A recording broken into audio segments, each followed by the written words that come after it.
Baik. Assalamualaikum warahmatullahi wabarakatuh. Bismillah, tawakkaltu 'ala Allah, la haula wala quwata illa billah. Asyhadu an la ilaha illallah wa asyhadu anna Muhammadar Rasulullah. Allahumma shalli ala sayyidina Muhammadin wa ala alihi wa sahabatihi ajma'in, amma ba'd.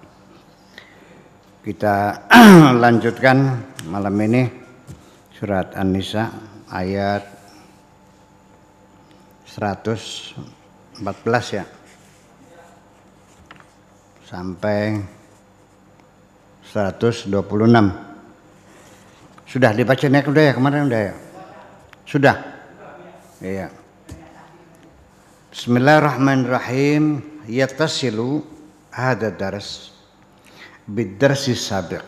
Pelajaran kali ini masih ada hubungan, masih ada kaitan pembahasan dengan pelajaran yang telah lalu.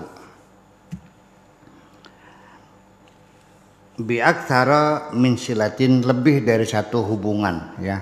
Banyak kaitan-kaitannya pelajaran ini dengan pelajaran yang telah lalu. Fahuwa awalan, pertama, yaitu nuzilat ba'du ayatihi ta'liqan wa ta'qiban. Pertama-tama kita mesti melihat bahwa ayat ini sebagian diturunkan adalah sebagai komentar, sebagai kesimpulan terhadap peristiwa alal ahdath allati talat hadithatal Yahudi, peristiwa yang terjadi mengenai tentang masalah orang Yahudi yang dituduh mencuri baju perang itu. Min irtidadi Bashir bin Ubayrak, ya, yaitu peristiwa tentang kemurtadan Bashir bin Ubayrak. Wa masyaqqatihi lirrasul, dan sikapnya yang selalu menghalang-halangi Rasulullah. Sebelum kita bicara jauh, saya potong dulu sebentar. Ini ketika Nabi masih hidup, banyak orang yang murtad. Ya sudah, yang murtad ya udah. Nah, setelah Nabi tidak ada, kok orang murtad dibunuh, hukumannya dipancung. Dari mana tuh hukumnya? Saya nggak tahu tuh masalahnya. Ini lagi jadi dimasalahkan. Dalam hukum Islam banyak sekali yang sifatnya kekerasan. Mencuri dipotong, berzina dibunuh, dirajam. Murtad dibunuh. Enggak puasa dibunuh. Enggak sholat dibunuh kan? Di kitabnya fikihnya ada kan? Iya, enggak zakat dibunuh kan sih? Nabi tidak pernah menghukum orang murtad ya. Nah itu makanya Syekh Qardawi di Abu Dhabi kan mufti di sana, ditanya kenapa kok harus dibunuh orang murtad? Katanya kan la ikraha fid din, tidak ada paksaan dalam agama. Jawabannya harus jujur katanya. Ya kalau begitu nanti umat Islam habis katanya. Jadi masuknya bebas, keluarnya nggak boleh gitu. Itulah. Ini satu pertanyaan aja lah gitu. Jadi sehingga akhirnya ya kita mesti kita pertanyakan lagi. Ya, apa bersumber dari Nabi itu memang itu peradaban persoalannya. Lalu sallallahu alaihi wasallam wa audatuhu ila jahiliyah, kembali kepada agama jahiliyah, kembali kepada agama berhala lagi. Allati tahdutsu, allati tahaddah atau tuhaddithu hadha dars anha, yang dibicarakan dalam pelajaran ini, wa an tasawwuratiha, dan tentang persepsi-persepsinya, wa hamaqatiha, dan kedunguan-kedunguannya, wa ilaqatiha, dan hubungan-hubungannya bisyaitan, dengan syaitan. Ya, bagaimana seseorang sudah beriman murtad lagi, menjadi agama jahiliyah lagi, ya. Bagaimana mereka membuat hubungannya, bagaimana perilakunya, bagaimana kerjasama dengan setannya dan sebagainya dan sebagainya. Wa dauru syaitan fiha, dan juga diterangkan di ayat ini bagaimana peran setan dalam hal ini. Peran apa yang dimainkan oleh setan terhadap mereka itu? Apakah sebagai pengacara, apakah advokat, apakah sebagai hakim, apakah sebagai teman sejawat, apa sebagai provokator, apa sebagai buzzer? Nah, itu diterangkan dalam ayat ini semuanya. Wa yuqarriru, lalu diputuskan juga di sini, ditetapkan dalam pelajaran ini, anallaha la yaghfiru an yushraka bihi. Allah tidak akan memberi ampun kepada orang yang mensekutukannya. Ya. Kemusyrikan tidak ada ampunan. Wa yaghfiru ma duna dzalika, selain itu diampuni oleh Allah. Liman yasha, bagi siapapun yang dikehendaki oleh Allah Subhanahu wa taala. Wahwa sanian, kemudian yang kedua, itu yang pertama. Yang kedua, yatahaddatsu anin najwa wa ta'amur. Ayat ini berbicara tentang persoalan najwa dan ta'amur. Najwa itu adalah persekongkolan, perkumpulan, ya. Ta'amur itu konspirasi, ya. Konspirasi itu bahasa Malaysianya runding-runding jahat. Artinya konspirasi itu runding-runding jahat gitu. Artinya perkumpulan-perkumpulan, kelompok-kelompok dalam masyarakat, ya. Ya, apakah itu profesi, apakah, pokoknya perhimpunan-perhimpunan lah, najwa itu. Wa ta'amur, dan konspirasi. Wa annahu la khaira fi katsirin mimma yatanajawna bihi. Dijelaskan dalam ayat ini bahwa tidak ada baiknya pada kebanyakan perkumpulan-perkumpulan mereka itu. Min amsal ma bayyatu fi dzalika al hadits wa tanajaw.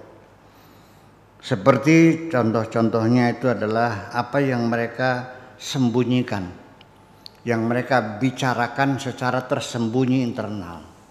Jadi ada kelompok-kelompok kecil yang bergabung gitu, merupakan gerakan-gerakan bawah tanah, seperti gitulah kalau sekarang mah.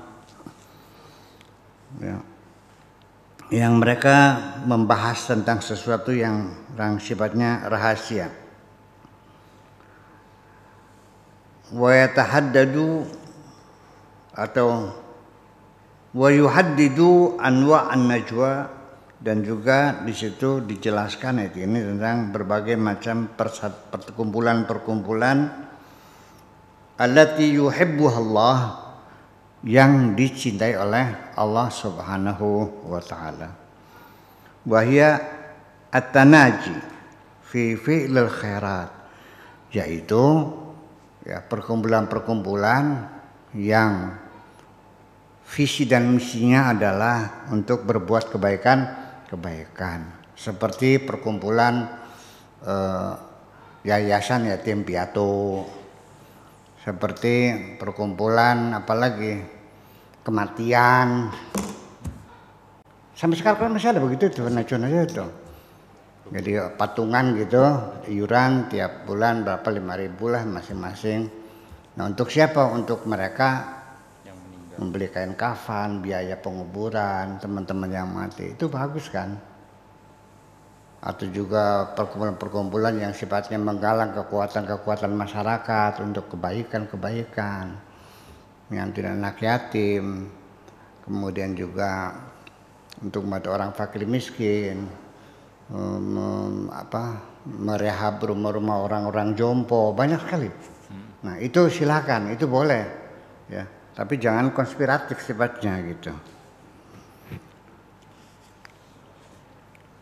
Wal ma'ruf dan kebaikan-kebaikan, wal islah bainan nas, atau juga organisasi-organisasi yang sifatnya adalah sebagai mediator untuk ada perundingan. Ya sekarang juga banyak ya, PBB juga punya kontingen itu kan, pasukan perdamaian PBB kan seperti itu dibikin, itu juga sejak dulu juga ada sekarang itu ya. Kita lagi menghadapi pertengkaran antar kelompok di masyarakat, ya cobalah kita bikin satu gabungan anak-anak muda, karang tarunanya kita kumpulin mencari solusi bagaimana supaya pertengkaran bisa diselesaikan. Itu yang dianjurkan oleh Allah Subhanahu wa taala.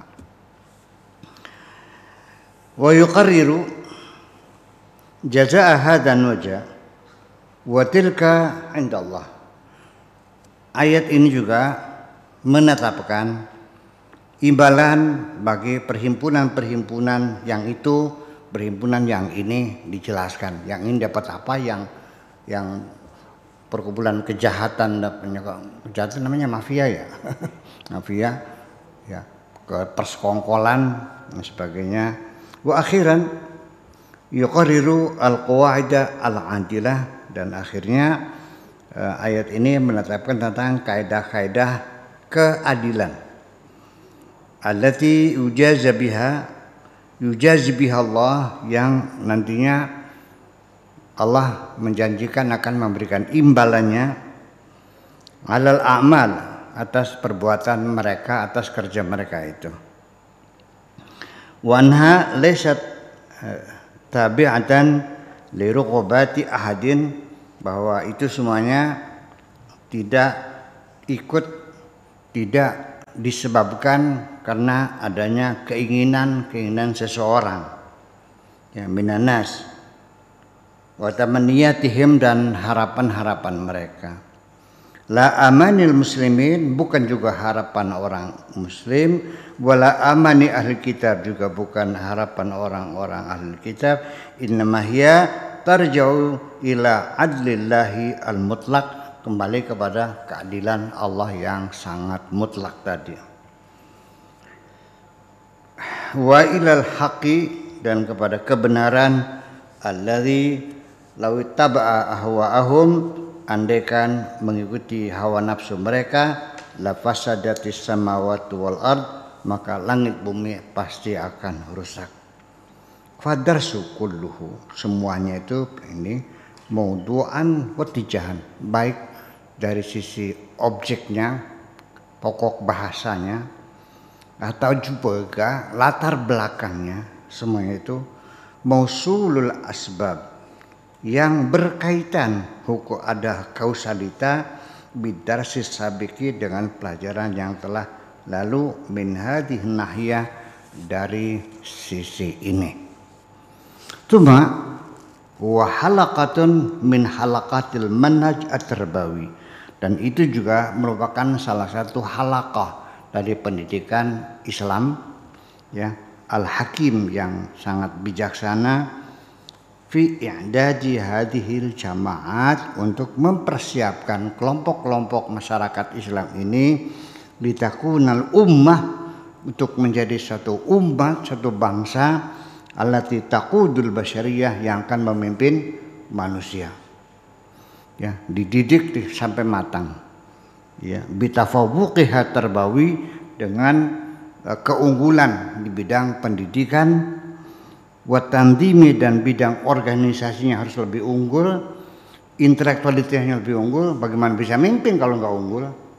Nah itu. Wal yu'alija fiha mawadi' ad-dhaf al-basyari. Nanti tugas umat Islam ketika memimpin manusia adalah juga menangani atau menyelesaikan persoalan-persoalan yang menyangkut titik-titik kelemahan umat manusia di dunia ini. Warawasiba al-mujtama al-jahili, dan juga membersihkan sisa-sisa yang masih melekat dari pengaruh zaman jahiliyah tadi itu. Waliyahuda bihal ma'arakah, untuk maju menghadapi pertempuran fi mayadiniha kulliha, dalam segala bidang kehidupan. Wa huwal al-hadfu allati tatawakhahu as-surah, itulah merupakan target yang dicanangkan oleh surat ini, bisyatta mawdu'atiha, dengan berbagai objeknya, wa yatawallahu al-manhaj al-Qur'ani, yang dijelaskan oleh Al-Quran seperti ini. Ini mesti kita maklumi bahwa ini nampaknya seperti zaman Orde Baru. Namanya organisasi dibatasi. Orang berkumpul 5 orang aja langsung, ya kan, tau lah ceritanya kan gitu. Iya. Apa seperti itu Islam? Begini. Waktu itu kan belum ada ideologi demokrasi, belum ada. Negara aja belum ada aja. Jadi memang kondisinya sangat memungkinkan, sangat mesti dipahami bahwa tidak memberikan kesempatan terbentuknya kelompok-kelompok masyarakat kecil yang nantinya akan memecah belah itu. Ya, jadi mesti kita ketahui bahwa pada akhirnya diberi wadah, nih masjid, di sini tempat kamu berkumpul. Jangan ngomong masing-masing di blok masing-masing.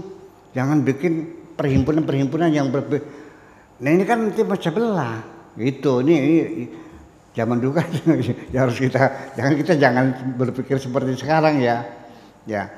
Masjid itu sendiri kan disediakan oleh Allah. Silakan kalau ada masalah silakan diistirahat di masjid. Nah, orang mau bertanya masalah apa ya silakan di masjid. Itu yang bertengkar didamaikan di masjid, silakan terbuka semuanya, jangan umpet-umpetan begitu, sebenarnya nanti menimbulkan masalah. Itu menjadi kerawanan itu ya, kalau kita kan dulu namanya undang-undang subversi ya. Itu kan yang sama sekali. Itu artinya bahwa apa namanya,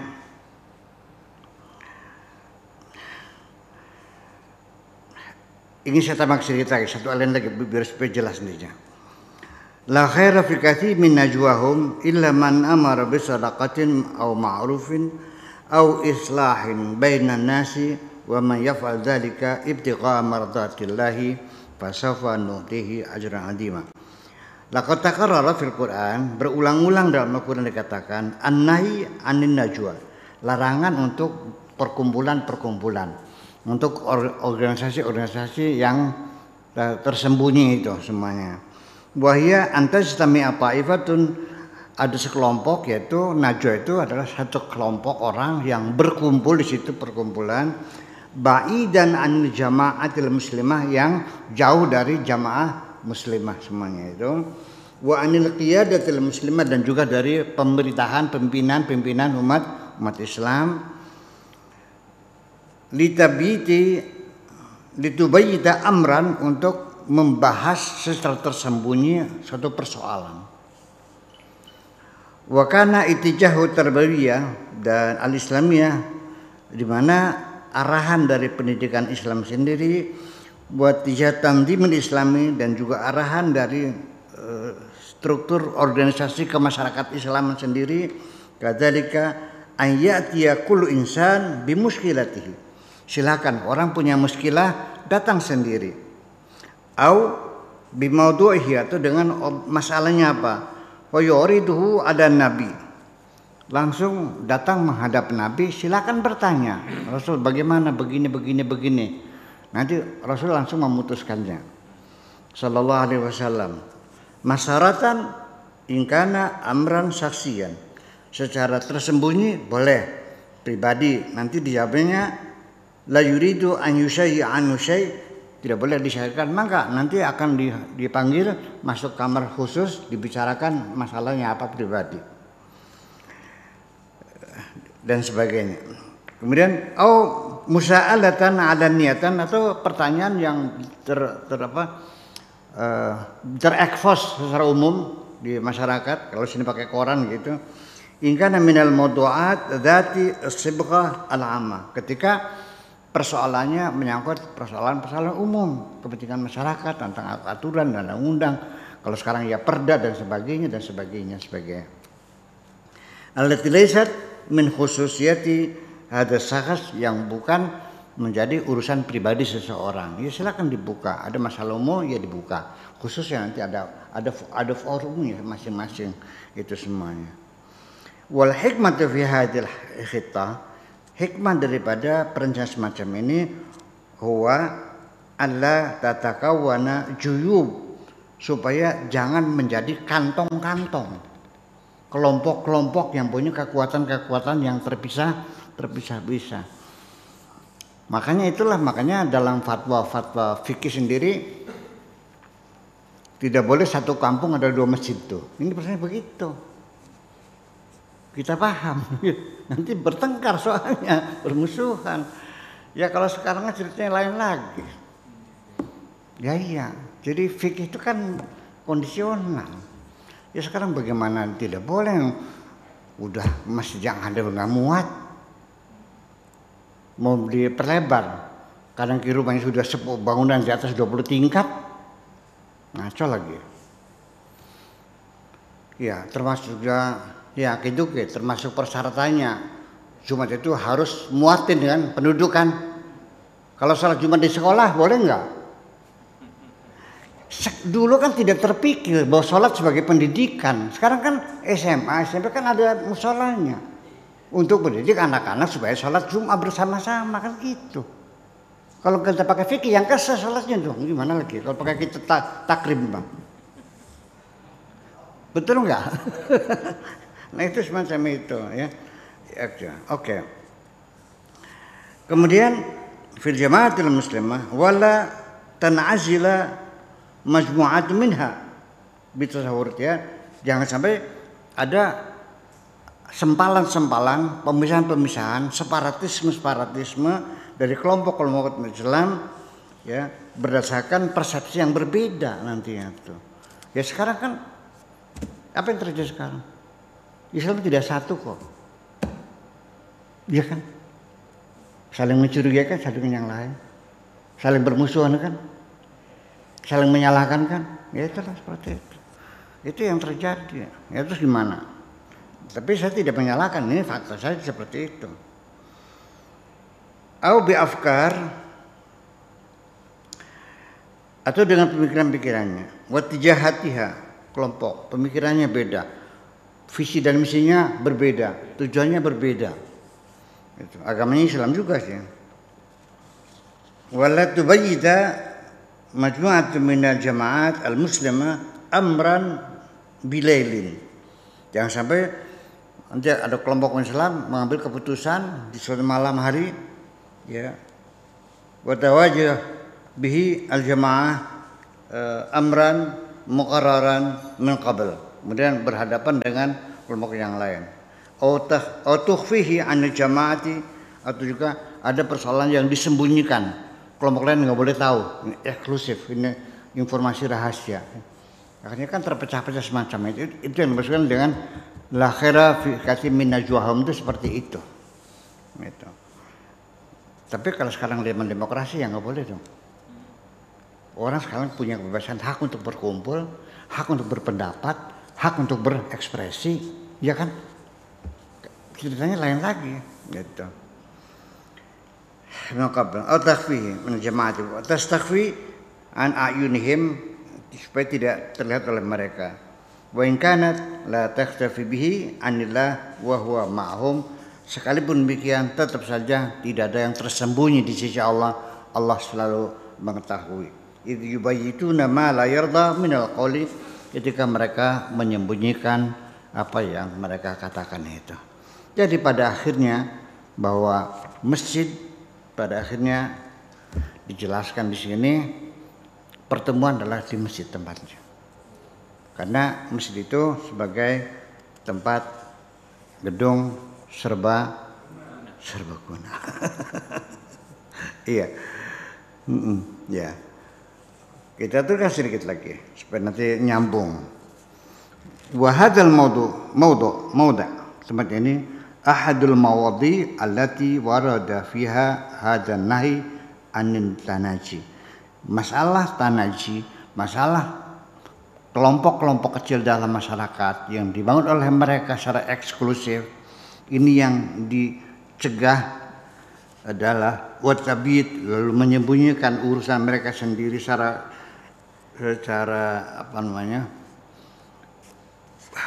khusus atau biasa disebut dengan eksklusif, ya.